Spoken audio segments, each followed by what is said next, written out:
Welcome to PM7 media. Megastar Chiranjeevi 4 దశాబ్దాల నుండి తెలుగు సినీ పరిశ్రమలో హీరోగా కొనసాగుతున్నారు.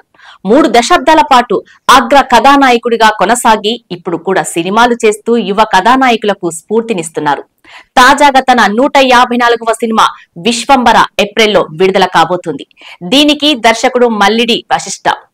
సంక్రాంతికే విడుదల చేద్దామనుకున్నప్పటికీ Ram Charan cinema game changer కు పోటీ కాకూడదనే ఉద్దేశంతో విడుదలను ఏప్రిల్ కు వాయిదా వేసుకున్నారు. అయితే చిరంజీవి తన కెరీర్ లో 154 సినిమాలు చేసినప్పటికీ ఎప్పుడు దర్శకత్వం వహించిన దాఖలాలు లేవు. ఆయన దర్శకత్వం వహించిన సినిమా ఒకటుంది. అంతేకాదు అది ఇండస్ట్రీ హిట్ కొట్టి రికార్డులను తిరగరాసింది. ఆ సినిమా ఏందంటే ఇంద్ర. వైజయంతి మూవీస్ పతాకంపై సి అశ్విని దత్ నిర్మించిన ఈ సినిమాకు బి గోపాల్ దర్శకుడు. అయితే ఓ ఇంటర్వ్యూలో బి గోపాల్ మాట్లాడుతూ ఇంద్ర సినిమాలో వచ్చే ఫ్లాష్ బ్యాక్ ఎపిసోడ్ తో పాటు మరికొన్ని సన్నివేశాలకు చిరంజీవి దర్శకత్వం వహించారని చెప్పారు. అంతేకాదు కొన్ని సన్నివేశాలను ఆయన స్వయంగా రాసుకున్నారని బి గోపాల్ చెప్పారు. అప్పట్లో ఈ సినిమా సంచలన విజయం సాధించింది.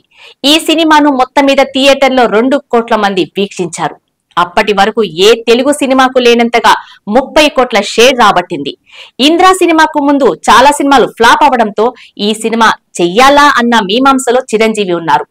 చివరకు ఫ్యాక్షన్ బ్యాక్ డ్రాప్ లో సినిమా చెయ్యాలని నిర్ణయించుకున్నారు. అందుకు తగినట్లుగా చిన్ని కృష్ణ కథను తయారు చేయటం, చిరంజీవి కూడా కొన్ని సన్నివేశాలను స్వయంగా రాసుకోవటం జరిగింది. చివరకు ఇండస్ట్రీ హిట్ కొట్టి మళ్ళీ ట్రాక్ ఎక్కారు. ఆ తర్వాత మళ్ళీ తిరిగి చూసుకోవాల్సిన అవసరమూ రాలేదు.